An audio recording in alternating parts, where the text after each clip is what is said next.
Hi అండి. ఎలా ఉన్నారు? బాగున్నారా? నేనైతే బాగున్నాను. ఈరోజు పిండి కూర ఎలా చేయాలో దాని ప్రాసెస్ ఏంటో చూసేద్దాం రండి. ముందుగా స్టవ్ ఆన్ చేసుకొని ప్యాన్ పెట్టుకొని ఆయిల్ వేడయ్యాక దాంట్లో వడియాలు వేసుకొని బాగా వేయించుకోవాలండి. వడియాలు ఆయిల్లో వేగినాయలు చూసేసి వేగినాయి కదండి, వీటిని ఒక ప్లేట్లోకి తీసేసుకొని పక్కకు పెట్టుకుందామండి. నెక్స్ట్ మనం ఆనియన్స్ ముందుగా కట్ చేసి పెట్టుకున్నాం కదండి, అవి కూడా ఇదే ఆయిల్లో వేసుకొని మగ్గనిచ్చుకోవాలండి. ఇదే ఆయిల్ వేసుకుని మగ్గనిచ్చి దాంట్లో మగ్గిన తర్వాత నెక్స్ట్ చిటికెడు పసుపు, 2 స్పూన్స్ కారం, అలాగే రుచికి సరిపడా సాల్ట్ అనేది యాడ్ చేసుకోవాలి. సాల్ట్ రుచికి సరిపడా, ఎందుకంటే ముందుగా మనం వడియాలు పెట్టుకునేటప్పుడే సాల్ట్ అనేది వడియాల్లో యాడ్ చేస్తాం కాబట్టి అందు గురించి చూసుకొని సాల్ట్ అనేది యాడ్ చేసుకోవాలి. నెక్స్ట్ దీంట్లో ఒక గ్లాస్ వాటర్ అనేది యాడ్ చేసుకుని మిక్స్ చేసుకొని మూత పెట్టుకోవాలండి.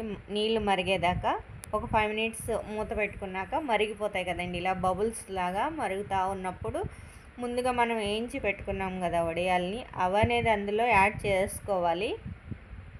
ఇప్పుడు యాడ్ చేసుకుని బాగా మిక్స్ చేసుకొని మళ్ళీ ప్లేట్ అనేది మూత పెట్టాలి. మూత పెట్టి ఒక 2 మినిట్స్ అయినాక చూడాలండి ఉడికిందో లేదో చూసి. ఉడికింది కదండి. ఇప్పుడు దీంట్లో ఒక టీ గ్లాస్ పాలు అనేది మనం మిక్స్ చేసుకుంటాము. కొంతమందికి పాలు అంటే ఇష్టం ఉండదు కాబట్టి అలా స్కిప్ చేసుకోవచ్చు.